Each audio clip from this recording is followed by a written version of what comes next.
दोस्तों आखिर वह घड़ी आ ही गई और आज यानी कि कब 1 फरवरी 2025 को यूनियन बजट की घोषणाएं हो चुकी है। देखना यह है कि ऊंट किस करवट बैठा है। जनता की जेब पर हमला होगा या जनता की जेब में ज्यादा पैसा जाएगा। तो दोस्तों जान लेते हैं इस बजट की खासियत। दोस्तों यह बजट ऐसा है जिसमें ज्ञान GYAN का ध्यान रखा गया है। अब आप कहेंगे ज्ञान मतलब जी मीन्स गरीब, वाई का मतलब है युवा, ए का मतलब है एग्रीकल्चर मतलब कि कृषि, और एन फॉर नारी मतलब महिला। मतलब इन चारों चीजों को लेकर, चारों तत्वों को लेकर, आयामों को लेकर, जो समाज के अहम आयाम है उनको लेकर और बजट की घोषणा की गई है, या यूं कहें कि इनको ध्यान में रखकर बजट की घोषणा की गई है। दोस्तों जो कि बजट 50.62 लाख करोड़ का हुआ है, उनमें इन सभी का ध्यान रखा गया है। इसके अलावा विकसित भारत के लक्ष्य के 4 इंजन को ध्यान में रखा गया है। वो कौन कौन से? कृषि, MSME, निवेश और निर्यात। दोस्तों मोदी जी और हमारी वित्त मंत्री निर्मला सीतारमण भली भांति जानते हैं, यदि आपने इन चारों को साध लिया तो देश की अर्थव्यवस्था को पर लगाने के लिए कोई नहीं रोक सकता। तो दोस्तों आज जान लेते हैं कि इस बजट में मध्यम वर्ग होगा माला माल, किसान, जवान और महिलाओं को क्या मिला? दोस्तों सबसे बड़ा तो फायदा यह हुआ है कि 17 लाख रुपए तक की आय पर कोई टैक्स नहीं लगेगा। हो जाए तालियां, बड़ी खुशी की बात है। जैसे यह घोषणा हुई संसद में मोदी मोदी के नारे लगने शुरू हो गए, क्योंकि ऐसा कभी हुआ ही नहीं। जनता लुटती रही थी आज से पहले, लेकिन अब जनता माला माल होगी, बचत बढ़ेगा, निवेश बढ़ेगा, उपभोग बढ़ेगा और जनता की जेब में पैसा आएगा। यह होगा। तो दोस्तों मोदी सरकार की तीसरी कार्यकाल का दूसरा बजट शनिवार को लोकसभा में पेश किया गया। वित्त मंत्री निर्मला सीतारमण ने बजट में धीमे पड़े विकास को रफ्तार देने के लिए मध्यम वर्ग की जेब में ज्यादा पैसा पहुंचाने का ऐलान कर दिया, और इस ऐलान का मेज थपथपाकर स्वागत भी किया गया। इस बार का आम बजट मध्य आय वाले करदाताओं के लिए खुशियों की सौगात लेकर आया है।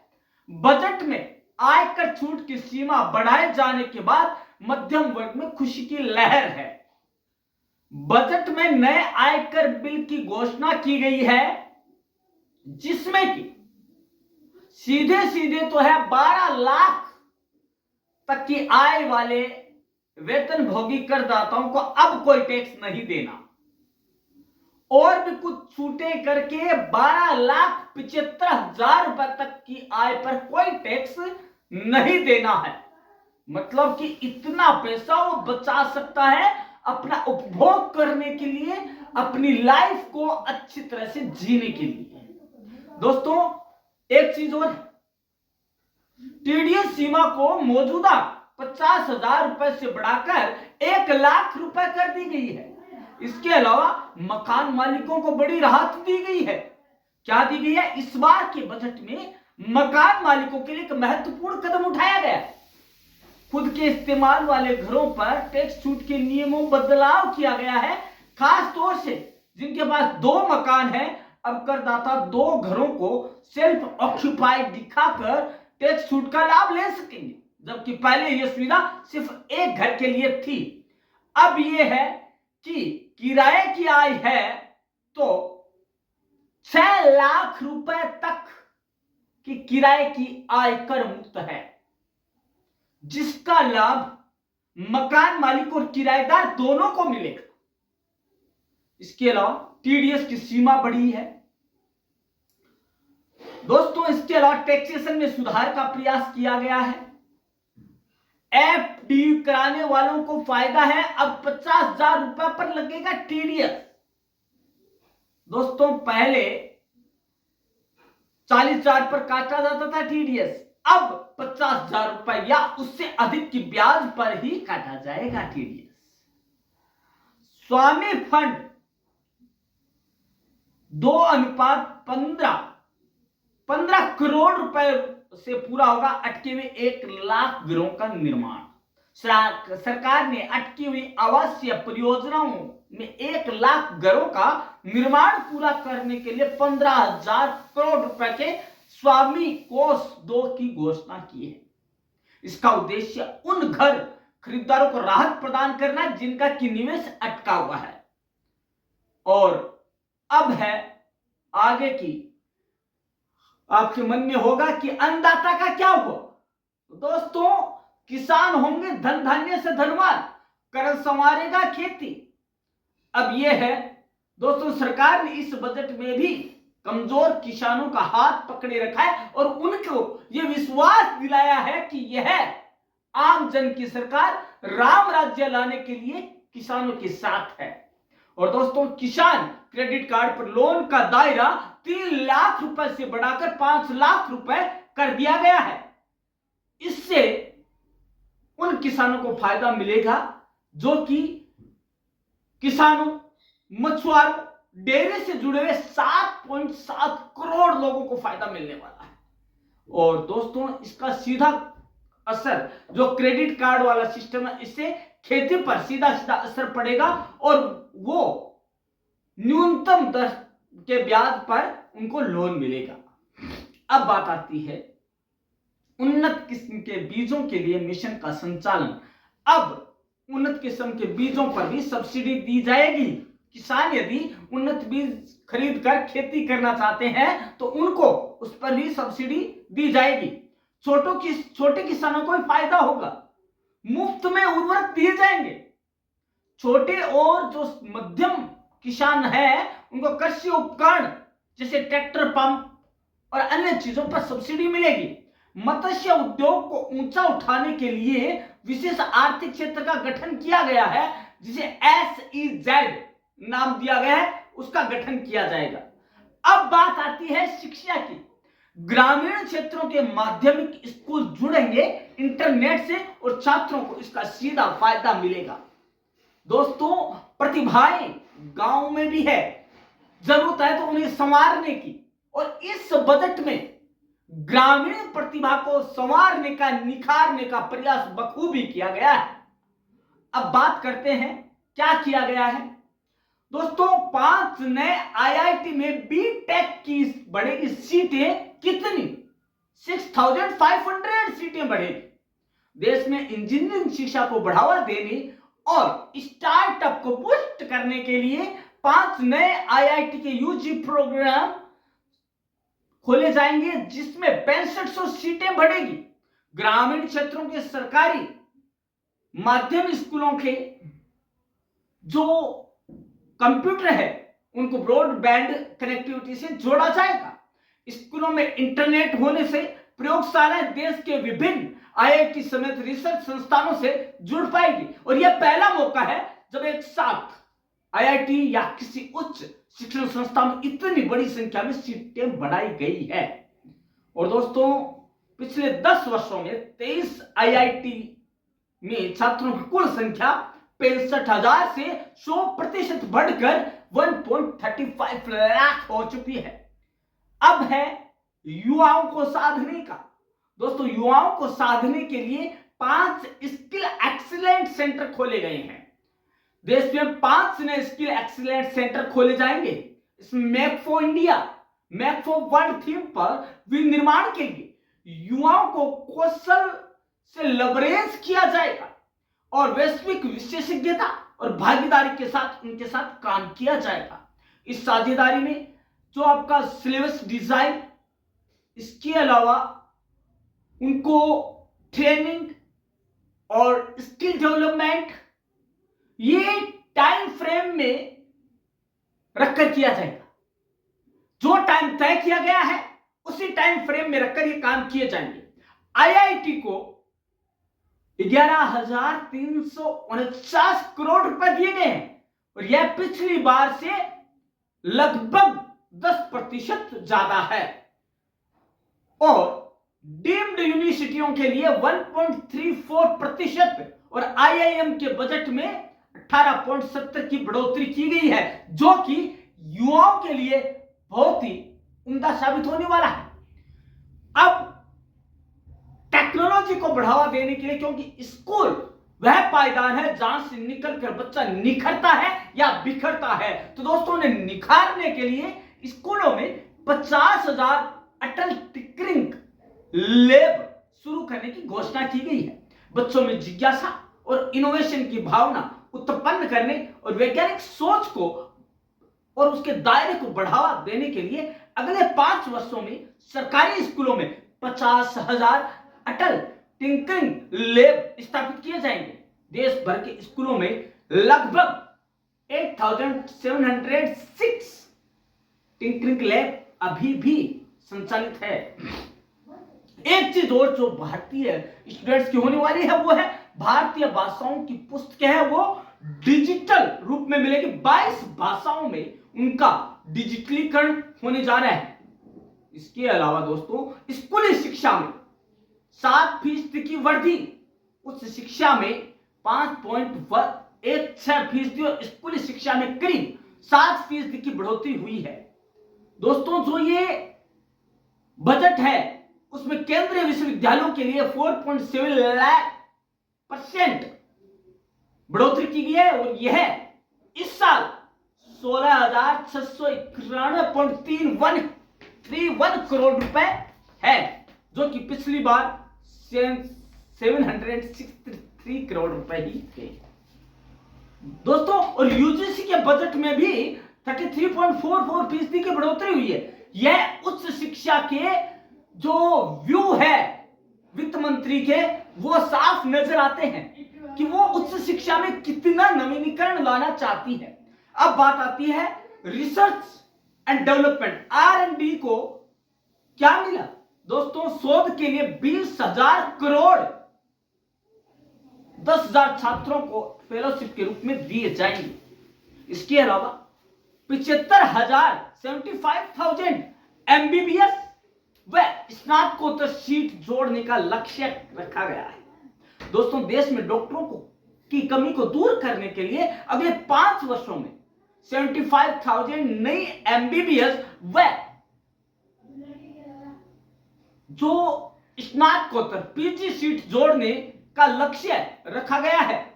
इसमें 10,000 सीट इसी साल मेडिकल कॉलेजों में बढ़ाई जाएगी और बीते 10 सालों में सरकार ने MBBS और स्नातकोत्तर की सीटों में 1.10 लाख यानी कि 130% की वृद्धि की है। अब बात आती है ज्ञान भारत मिशन की। शिक्षा के क्षेत्र में उन्नयनीकरण मतलब बढ़ावा देने के लिए, विकसित करने के लिए शैक्षणिक संस्थानों, सार्वजनिक और निजी संग्रहालयों के साथ पांडुलिपि विरासत के सर्वेक्षण, प्रलेखन और संरक्षण के लिए ज्ञान भारत मिशन की शुरुआत होगी। इसके तहत 1 करोड़ से अधिक पांडुलिपि का डिजिटलाइजेशन होगा। 7,089 करोड़ का बजट एकलव्य मॉडल आवासीय स्कूल के लिए तय किया गया है। 41,250 करोड़ रुपए समग्र शिक्षा के लिए दिए गए हैं। दोस्तों ऐसे ही 7,500 करोड़ रुपए खर्च होंगे पीएम श्री योजना में। 1,250 करोड़ से होगा अध्यापन शिक्षण परिणामों का सुदृढ़ीकरण। 1,28,650 करोड़ रुपए शिक्षा बजट होगा, जो कि पिछली बार से लगभग 6.5% ज्यादा है। और प्रधानमंत्री उच्चतर शिक्षा अभियान में 1,815 करोड़ रुपए खर्च होने वाले हैं। अब आता है बीमा के क्षेत्र में क्या होगा। दोस्तों बीमा के क्षेत्र में भी नए ऐलान हुए हैं केवाईसी को लेकर, एफडीआई को लेकर, जो कि बढ़कर 100% की जाएगी। अब रोजगार, सारी बातें हो गई, लेकिन रोजगार कहां से आएगा? तो दोस्तों 100% एफडीआई का मंजूरी दे दी गई है, प्रतिस्पर्धा बढ़ेगी और रोजगार की संभावनाएं भी। बीमा क्षेत्र में एफडीआई की सीमा 74% से बढ़ाकर 100% कर दी गई है, जिससे कि नई कंपनियां आएगी और रोजगार के नए अवसर मिलेंगे। अब नई कंपनियां कर पाएगी निवेश। ये जो कदम है 100% एफडीआई का, यह आत्मनिर्भर भारत के सपने को साकार करने की दिशा में महत्वपूर्ण कदम बताया जा रहा है, क्योंकि बीमा में 100% एफडीआई की अनुमति से अगले 10 साल में भारत में बीमा से जुड़ी 1000 नई कंपनियों के निवेश की संभावना है और इससे आत्मनिर्भर भारत की दिशा एक नया कदम, मील का पत्थर साबित होगा। अब है श्रमिकों को भी मिलेगा 5 लाख तक स्वास्थ्य बीमा का लाभ। दोस्तों उन्हें, जो श्रमिक है, जो काम करते हुए एक्सीडेंट का शिकार हो जाते हैं, अनहोनी का शिकार हो जाते हैं, उनका स्वास्थ्य बीमा 5 लाख रुपए तक का लाभान्वित होगा। अब बात आती है आपको कि एससी एसटी महिलाओं को क्या दिया जाएगा। 2 करोड़ रुपए तक का 5 लाख महिलाओं को 5 साल के दौरान 2 करोड़ रुपए तक का टर्म लोन दिया जाएगा। साथ ही महिलाओं को सक्षम आंगनबाड़ी पोषण 2.0 में उचित राशि की घोषणा की गई है। इसके तहत 8 करोड़ से अधिक बच्चों, 1 करोड़ प्रसूताओं तथा स्तनपान कराने वाली महिलाओं और पूर्वोत्तर क्षेत्र में लगभग 20 लाख किशोरियों को लाभ मिलेगा। अब बात आती है देश के सबसे बड़े एक जो है क्षेत्र की, जिसका नाम है रक्षा क्षेत्र, और अब तक का सबसे बड़ा आवंटन है वो रक्षा क्षेत्र में हुआ है। कितना हुआ है दोस्तों? 2024-25 में था यह 4.54 लाख करोड़ रुपए, जो कि इस बार है 6.81 लाख करोड़। आत्मनिर्भर सशस्त्र बलों के निर्माण को ध्यान में रखते हुए रक्षा मंत्रालय को 6.81 लाख करोड़ रुपए आवंटित किए गए। यह राशि वित्त वर्ष 2024-25 के बजटीय अनुमान से 9.53% ज्यादा है। दोस्तों इसमें सशस्त्र बलों के आधुनिकीकरण और तेजी से बदलते क्षेत्रीय सुरक्षा परिदृश्य को ध्यान में रखा गया है। दोस्तों इनमें ज्यादा खर्च रक्षा अनुसंधान और विकास संगठन को दिया गया है, वो है 26,816.82 करोड़। उसके अलावा 1.92 लाख करोड़ रुपए से हथियार और उपकरण खरीदेगी सेना है वो, जिससे कि वह शत्रु का मुंह तोड़कर जवाब दे सके। दोस्तों अब बात आती है कि अस्पताल मतलब स्वास्थ्य के लिए क्या किया गया। एक कैंसर देखभाल केंद्र खोलने का फैसला किया गया। 200 केंद्र खोले जाएंगे इस साल, और साथ ही ग्रामीण क्षेत्रों के 31,053 प्राथमिक स्वास्थ्य केंद्रों को हाई स्पीड इंटरनेट से जोड़ा जाएगा, ताकि वो कम समय में ही रोगियों पूरी स्वास्थ्य सेवा कर सके। इसके अलावा बहुत सी दवाइयों को सस्ता किया गया है, जिसमें कि 36 जीवन रक्षक दवाएं हैं। कैंसर, पुरानी बीमारियों के इलाज में भी मिलेगी मदद। दोस्तों ट्यूबरकुलोसिस हो गया, या आपका कैंसर हो गया, या आपका हार्ट फेल्योर का हो गया, इन सब के लिए जो भी दवाएं आ रही है वो सारी सस्ती कर दी। हालांकि कुछ हॉस्पिटल्स में अभी भी कैंसर से संबंधित दवाइयां फ्री दी जा रही है, और 5% रियायती सीमा शुल्क वाली 6 अन्य जीवन रक्षक दवाओं को भी इस जो है लिस्ट में शामिल किया जा चुका है। कैंसर की दवाओं में एस्टिमिनिब, डारातुम्बमेब, टेक्लिस्टामेब, जैसे दवाइयों को सस्ता किया गया है, जो काफी महंगी है, इनको सस्ता किया गया है। अब बात करते हैं क्या सस्ता हुआ है और क्या महंगा हुआ है। दोस्तों, सस्ते और महंगे की बात करते हैं तो जब ये बात करते हैं तो सबसे पहले आता है कैंसर की दवाइयां। तो कैंसर की दवाइयों से आम जन को फायदा हो। उसके बाद रोजगार, 5 साल में 3 करोड़ से ज्यादा को अवसर मिलेगा रोजगार, क्योंकि नई कंपनियां खुलेगी और बीमा में 100% का जो एफडीआई किया गया उससे फायदा मिलेगा। सीनियर सिटीजन को 1 लाख के बैंक ब्याज पर कोई कटौती नहीं होगी, मतलब कि टीडीएस नहीं कटेगी। उसके अलावा गिग वर्कर्स पहचान पत्र मिलेंगे, ई पोर्टल पर भी दर्ज हो सकेंगे। महिलाएं, SC/ST महिलाओं को 2 करोड़ तक का लोन मिलेगा। एफडीआई बीमा सेक्टर में 100% विदेशी निवेश को मंजूरी मिली है, जिसका सीधा असर रोजगार में पड़ने वाला है। अपना घर, किराएदार, मकान मालिक दोनों को फायदा होगा इससे।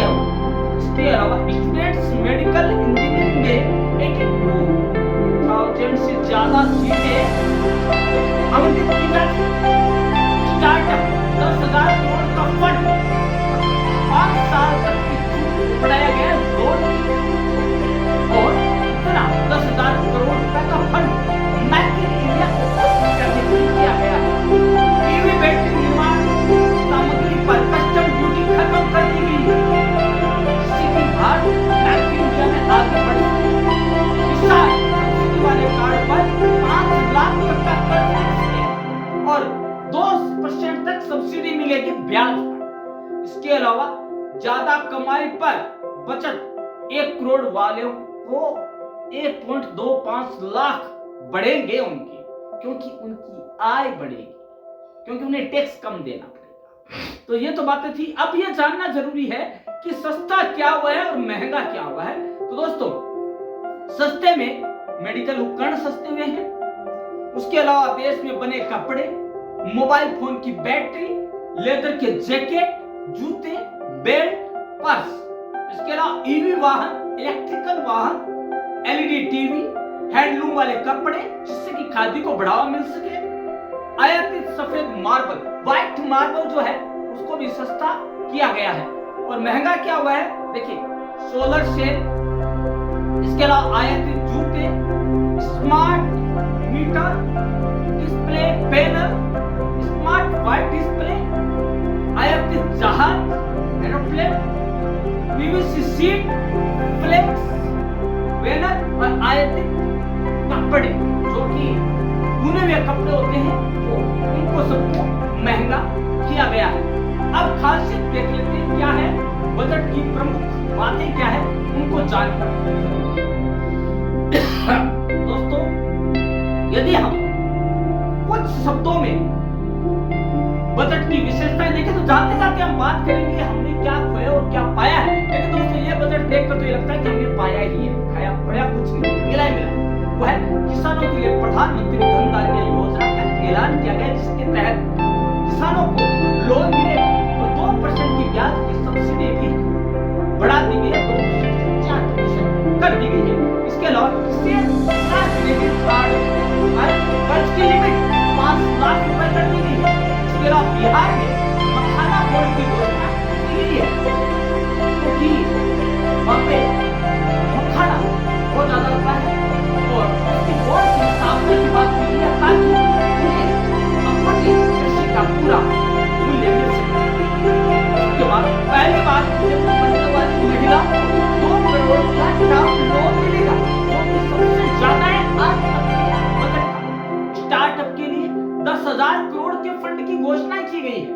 इसके अलावा एमएसएमई के लिए लोन की राशि बढ़ाकर 10 करोड़ कर दी गई है। खिलौनों के लिए राष्ट्रीय योजना बनेगी, खिलौनों के लिए। अब देखिए आप, मतलब गवर्नमेंट ऐसी, मतलब इतनी दूरदर्शी है कि वो बच्चों, नौनियानों के हाथों में खिलौने देना चाहती है। ये कागज की कश्ती, वो बारिश का पानी लौटाना चाहती है। दोस्तों, इसके अलावा लेदर स्कीम से 22 लाख लोगों को रोजगार मिलने वाला है। डेयरी और फिशरीज के लिए 5 लाख तक का लोन दिया जाएगा। असम के नाम रूप में यूरिया का प्लांट लगेगा, क्योंकि वहां पे बहुत अच्छा वहां पे चलाया जा सकता है इस प्लांट। भारतीय भाषा में डिजिटलाइजेशन होगी पुस्तकें 22 भाषाओं में। अगले हफ्ते आयकर बिल भी आ जाएगा, जिसमें कि आम आदमी को 12 लाख तक की आय में सीधा सीधा टैक्स रिबेट मिलेगी। इसके अलावा कस्टम रेट कम किया जाएगा, केवाईसी प्रक्रिया और अधिक आसान होगी, जिससे कि लोन मिलने में और डेवलपमेंट में कोई किसी भी तरह का खर्च ना हो, कोई किसी तरह की देरी ना हो। वरिष्ठ नागरिकों को टैक्स छूट बढ़ा दी गई है। 500 करोड़ रुपए से 3 AI एक्सीलेंस सेंटर खोले गए और मेडिकल एजुकेशन में लगभग 75,000 सीटें अगले 5 सालों में बढ़ाई जाएगी। और बीमा के क्षेत्र में FDI सीमा को बढ़ाकर 74% से बढ़ाकर 100% कर दिया गया है, जिससे कि निवेश को बढ़ावा मिलेगा और रोजगार को भी बढ़ावा मिलेगा। तो दोस्तों, ये था 2025 का बजट, जो कि एक महत्वाकांक्षी बजट है, जो कि एक ग्राम राज्य वाला बजट है। दोस्तों, बजट कैसा होना चाहिए? क्या आप इससे सहमत हैं? क्या आप इसके सहमति की मोहर लगाते हैं? तो दोस्तों, यदि नहीं लगा पाते तो क्यों नहीं लगाते? अच्छा लगा, क्योंकि युवाओं, निवेश, महिलाओं और एजुकेशन सब बात करते हैं और सबको साथ में लेकर चलते। एक ये साथ में सबसे संसार समझाए, जो तू सेरे मूल को फुले फुले आगाए। तो दोस्तों, ये जो चारों आयाम है वो समाज की एक कड़ी है। यदि इस कड़ी को आपने डेवलप कर दिया तो निर्मला सीतारमण जानती है कि वह दिन दूर नहीं जब बजट की घोषणा करने की जरूरत ही नहीं पड़ेगी। स्वतः विकास होता जाएगा और वह देश पहला होगा, भारत। और मोदी जी कह चुके हैं, भारत सोने की चिड़िया नहीं, सोने का शेर है, और वो जब दहाड़ता है तो उसकी गूंज दूर दूर तक सुनाई देती है। तो दोस्तों, इन्हीं शब्दों के साथ हम आपसे विदा लेते हैं, लेकिन कल फिर मिलेंगे किसी वक्त एक नया टॉपिक लेकर, जिसके बारे में आपने सोचा नहीं लेकिन आपकी जिंदगी से सरोकार रखता है वो। दोस्तों, चलिए कल मिलते हैं इसी वक्त। धन्यवाद।